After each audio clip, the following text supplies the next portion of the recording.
Hello, नमस्कार विद्यार्थी मित्रांनो. करिअर कॅम्पस यूट्यूब चॅनलवर तुम्हा सगळ्यांचं स्वागत आहे. SBI क्लरिकल 2026 SBIचं एक मोठं नोटिफिकेशन आपल्यासमोर आलेलं आहे. आत्ताच काही वेळ आधी लाईव्ह झालेलं आहे.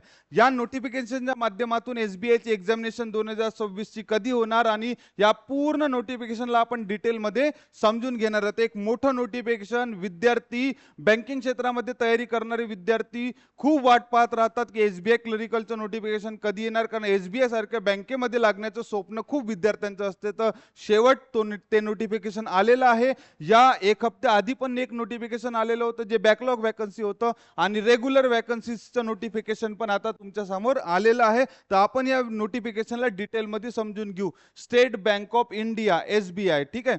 तर चला विद्यार्थी मित्रांनो, 2026 साठी हे आलेलं नोटिफिकेशन आहे. 2026 मध्ये आपण बघून घेऊ SBI तर्फे जे नोटिफिकेशन दिलेलं आहे त्यामध्ये आपण आजपासून म्हणजे 11 ऑगस्ट 2026 पासून ते 31 ऑगस्ट 2026 पर्यंत तुम्ही SBI क्लरिकल साठी फॉर्म फिल करू शकता. लगेच आपण लवकरात लवकर फॉर्म फिल करून घेतलेला बरा. त्यानंतर आपली जी पूर्व परीक्षा आहे म्हणजे प्रिलिम्स एक्झामिनेशन जी आपली होणार आहे सप्टेंबर 2026 मध्ये होणार आहे. आणि जी मेन्स एक्झामिनेशन म्हणजे मुख्य परीक्षा आपली होणार आहे नोव्हेंबर 2026 मध्ये. SBI क्लरिकल या पदासाठी किंवा कुठल्याही क्लरिकल पदासाठी इंटरव्ह्यू मुलाखत ही कधी नसते. त्यामुळे फक्त प्रिलिम्स आणि मेन्स एक्झामिनेशन तुम्हाला क्वालिफाय करायची आहे ही एक्झामिनेशन क्रॅक करण्यासाठी. मी आणखी एकदा सांगून देतो, आपली पूर्व परीक्षा प्रिलिम्स एक्झामिनेशन सप्टेंबर 2026 सोबतच आपली मुख्य परीक्षा मेन्स एक्झामिनेशन नोव्हेंबर 2026 मध्ये होणार आहे. आणखी विद्यार्थी मित्रांनो, एक खूप आनंदाची बातमी तुमच्यासोबत शेअर करायची होती. नोटिफिकेशन हे मोठंच आलेलं आहे, काही असं वॅकन्सी वगैरे काही कमी नाहीये. टोटल वॅकन्सी जर मी तुम्हाला सांगितलं, एकूण वॅकन्सी 7680 दिसत आहे आपल्याला आणि बॅकलॉगच्या वॅकन्सी सुद्धा इथे दिलेल्या आहे. म्हणजे लगेच एका हप्त्या आधी एक नोटिफिकेशन आलं होतं 1500 वॅकन्सी सोबत बॅकलॉगचं. सोबत या नोटिफिकेशन मध्ये सुद्धा 1444 वॅकन्सी दिलेल्या आहे बॅकलॉगच्या. जर या दोघांची ऍडिशन केली तर जवळपास 9000 पर्यंत हे मोठं नोटिफिकेशन आपल्याला दिसून येते. आणि विद्यार्थी मित्रांनो, एक महत्वाची गोष्ट सांगायची म्हणजे या सगळ्या राज्यांच्या वेगवेगळ्या जागा आहे बघा. कुठल्या राज्यामध्ये, जसं की गुजरात राज्यामध्ये 330 जागा आहे, त्यानंतर ओडिसामध्ये जर पाहिलं तर 1100 जागा आहे. अशा वेगवेगळ्या जागा आहे. आणि तामिळनाडूमध्ये जर तुम्ही पाहिलं तर 1410 जागा आहे. पण आपण जर महाराष्ट्रामध्ये जर पाहिलं तर टॉप लेवल म्हणजे आपल्या सगळ्यात मोठ्या जागा किंवा जास्तीत जास्त रिक्रुटमेंट आहे ते महाराष्ट्रामध्ये दिलेलं आहे. 1718 जागा दिलेल्या आहे आणि सोबतच बॅकलॉगच्या जागा पण त्यामध्ये दिलेल्या आहे. म्हणजे कॅटेगरीनुसार जरी पाहिलं तर म्हणजे चांगल्या जागा ह्या महाराष्ट्रामध्ये यावर्षी नोटिफिकेशन मध्ये आलेलं आहे. त्यानंतर बघू आपण, बघा ह्या 1780 7680 ह्या जागा आपल्या इतक्या आहे रेग्युलरच्या आणि बॅकलॉगच्या पण यामध्ये दिलेल्या. म्हणजे आपण म्हणू शकतो की 9000 पर्यंत हे नोटिफिकेशन आलेलं आहे, 9000 वॅकन्सी पर्यंत. पुढे आपण काही महत्त्वाच्या गोष्टी जाणून घेऊ ज्या आपल्या खूप अत्यंत महत्त्वाच्या राहतात. बघा, एज लिमिट काय असणार आहे. एज्युकेशनल क्वालिफिकेशन मध्ये जर पाहिलं तर एनी ग्रॅज्युएट पाहिजे, ग्रॅज्युएशन असणं गरजेचं आहे. त्यानंतर जर आपण बघू की एज क्रायटेरिया काय असला पाहिजे, तर एज क्रायटेरिया आहे 20 वर्षापासून ते 28 वर्षापर्यंत तुम्ही फॉर्म भरू शकता. आणि वेगवेगळ्या कॅटेगरीचे विद्यार्थी, जसे OBC कॅटेगरीचे विद्यार्थी असेल तर त्यांना 3 वर्षाचे एज रिलॅक्सेशन असते, 28+3 पुढे आपण फॉर्म भरू शकता. SC ST कॅटेगरीसाठी 5 वर्षाचं असते. PWBD साठी जी असते 10 वर्षापर्यंत, 13 वर्षापर्यंत वेगवेगळ्या कॅटेगरीनुसार असं एज रिलॅक्सेशन असते. बट आपण जर पाहतो म्हटलं तर 20 ते 28 वर्षापर्यंतचे विद्यार्थी या फॉर्मला भरू शकतात. आणि ग्रॅज्युएशन आपलं कुठल्याही शाखेमधून, कुठल्याही स्ट्रीम मधून कंप्लीट झालेलं असलं पाहिजे. त्यानंतर बघा, काही महत्त्वाच्या ज्या गोष्टी आहेत त्या आपण बघून घेऊ यामध्ये. हे आपले झालं एज क्रायटेरिया झालं. त्यानंतर एक्झामिनेशन वगैरे काय पॅटर्न मध्ये दिलेले आहे ती आपण बघून घेऊ. बघा, ही महत्वाचं असते एक्झामिनेशन, प्रिलिम्स एक्झामिनेशन. तर बघा, प्रिलिम्स एक्झामिनेशन मध्ये इंग्लिश सब्जेक्ट जो राहणार आहे 30 प्रश्न 30 मार्क्ससाठी आणि 20 मिनिटासाठी. SBI PO सारखे चेंजेस नाही आहे. न्यूमेरिकल ॲबिलिटी मध्ये 35 प्रश्न 35 मार्क्ससाठी आणि त्याला पण 20 मिनिट.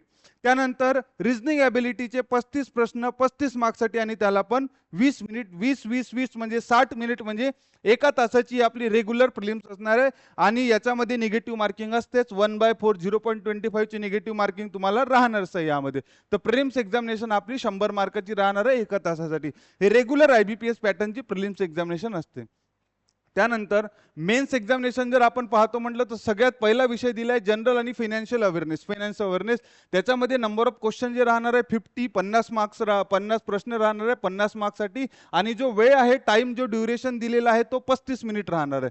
त्यानंतर दुसरा सब्जेक्टमध्ये इंग्लिश लँग्वेज आहे, जनरल इंग्लिश. त्यामध्ये 40 प्रश्न असणार आहे 40 मार्क्ससाठी आणि त्याला पण 35 मिनिट आपल्याला दिलेले जाईल. त्यानंतर क्वांटिटेटिव्ह ॲप्टिट्यूड म्हणजे मॅथमॅटिक्स, हा 50 प्रश्न राहणार आहे 50 मार्क्ससाठी आणि त्याला सुद्धा 45 मिनिट दिले जाईल. आणि रिझनिंग ॲबिलिटी, आणि त्यामध्येच कम्प्युटर आलं की कम्प्युटरचे खूप असे प्रश्न येत नाही पण त्यामध्ये दिलेलं राहते. रिझनिंग ॲबिलिटी आणि कम्प्युटरचे प्रश्न राहणार आहे 50 आणि मार्क्स राहणार आहे 60. त्यासोबतच जो टाइम राहणार आहे तो 45 मिनिट आपल्याला मिळणार आहे. म्हणजे टोटल प्रश्न जे झाले 190 झाले आणि मार्क्स जे झाले ते 200 झाले. आणि जे आपलं ड्युरेशन आहे 2 घंटे 40 मिनिट म्हणजे 2 तास 40 मिनिटाची ही आपली मेन्स एक्झामिनेशन असणार आहे. मेन्स एक्झामिनेशन झाल्यानंतर विद्यार्थी मित्रांनो आणखी एक टेस्ट आहे जी आपल्याला पार करायची आहे. ती म्हणजे असते पेज नंबर 3 मध्ये LPT म्हणतो त्याला आपण, लोकल लँग्वेज प्रोफिशियन्सी टेस्ट. आता लोकल लँग्वेज प्रोफिशियन्सी टेस्ट मध्ये यावेळेस त्या नोटिफिकेशन मध्ये खूप क्लिअरली दिलेलं आहे. यामध्ये दिले नॉन व्हर्बल टेस्ट असणार आहे,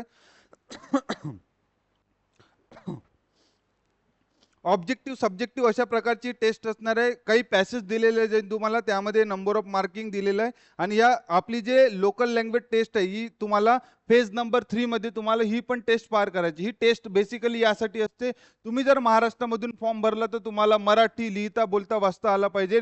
कारण आपल्याला पब्लिक इंटरॅक्शन राहते, कस्टमर इंटरॅक्शन राहते, त्यासाठी ही खूप अत्यंत महत्त्वाची टेस्ट असते. ठीक आहे, तर ही आपली थर्ड स्टेज राहणार आहे जी आपली मेन्स झाल्याच्या नंतर राहणार आहे. त्यानंतर यामध्ये काही महत्त्वाच्या गोष्टीमध्ये फीज वगैरे किती राहणार आहे अजूनपर्यंत सांगितलेलं नाही त्यांनी. हा पे स्केल बघून घ्या. पे स्किल जी राहणार आहे, स्टार्टिंग बेसिक पे राहणार आहे आपली 26,730. ही एक बेसिक पे असते आणि यामध्ये वेगवेगळे अलाउन्सेस मिळून जर आपण पाहतो म्हटलं तर जवळपास 55,000 ते 56,000 तुम्हाला पहिल्या महिन्यापासून सुरुवात होऊ शकते. SBI क्लरिकल म्हणजे एक चांगलं पेमेंट आपल्यासमोर आपल्याला मिळत असते SBI क्लरिकलच्या माध्यमातून.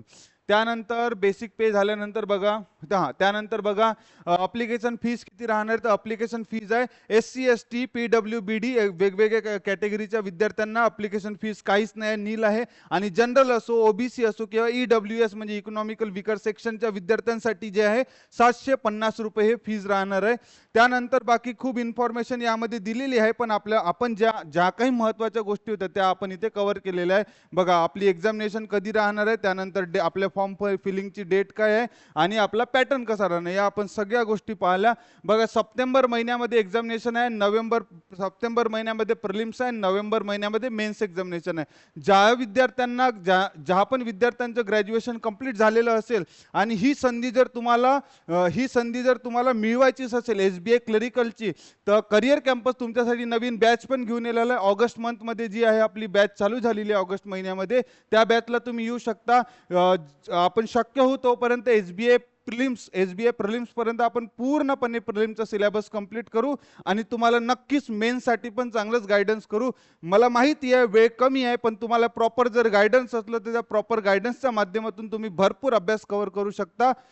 तुम्ही इनरोल करू शकता करिअर कॅम्पसमध्ये. नवीन बॅच सुरू झालेली आहे, मी तुम्हाला नंबर लिहून देतो, त्या नंबरवर तुम्ही कॉल करून आपली सीट कन्फर्म करू शकता किंवा तुम्ही डेमो क्लासेसला वगैरे येऊ शकता.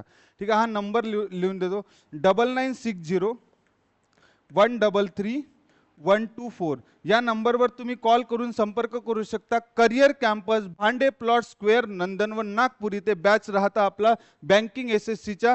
SBI क्लरिकलसाठी स्पेशली आपण नवीन बॅच पण लॉन्च केलेली आहे. ती बॅच ऑलरेडी सुरू झालेली आहे. जे विद्यार्थी सिरियस आहे, ज्यांचं ग्रॅज्युएशन कंप्लीट झालेलं आहे आणि ही संधी त्यांना बिलकुल गमवायची नाही, त्या विद्यार्थ्यांनी नक्कीच या बॅचसाठी इनरोल करावं. कारण या बॅचच्या माध्यमातून तुम्हाला एक मेंटरशिप मिळेल आणि या मेंटरशिपच्या माध्यमातून तुम्ही जो सिलेबस आहे पूर्ण मोठा सिलेबस खूप कमीत कमी वेळामध्ये कंप्लीट करू शकता आणि आपली प्रिलिम्स आणि मेन्स एक्झामिनेशनसाठी तुम्हाला भरपूर या माध्यमातून मदत मिळेल. तर विद्यार्थी मित्रांनो, हा एक खूप अत्यंत महत्त्वाचा फॉर्म आहे SBI क्लरिकल 2026. तुम्ही सगळ्या विद्यार्थ्यांनी, ज्या विद्यार्थ्यांचं ग्रॅज्युएशन कंप्लीट झालेलं आहे, तुम्ही आवर्जून हा फॉर्म भरा आणि बिलकुल सप्टेंबर महिन्यामध्ये प्रिलिम्स आणि नोव्हेंबर महिन्यामध्ये मेन्स एक्झामिनेशन आहे. तर आजचा हा व्हिडिओ तुम्हाला आवडला असेल तर तुम्ही सगळ्या आपल्या मित्रांना शेअर करा, कारण जास्तीत जास्त विद्यार्थ्यांना माहिती पडेल तर ते सगळ्या विद्यार्थ्यांना हे उपयुक्त राहील आणि ते विद्यार्थी फॉर्म भरू शकतात आणि SBI क्लरिकलचा पेपर कसा राहते किंवा कुठे ना कुठे विद्यार्थ्यांना हा फायदा पण होईल. तर विद्यार्थी मित्रांनो, आजचा आपण व्हिडिओ इथेच थांबवूया. धन्यवाद विद्यार्थी मित्रांनो.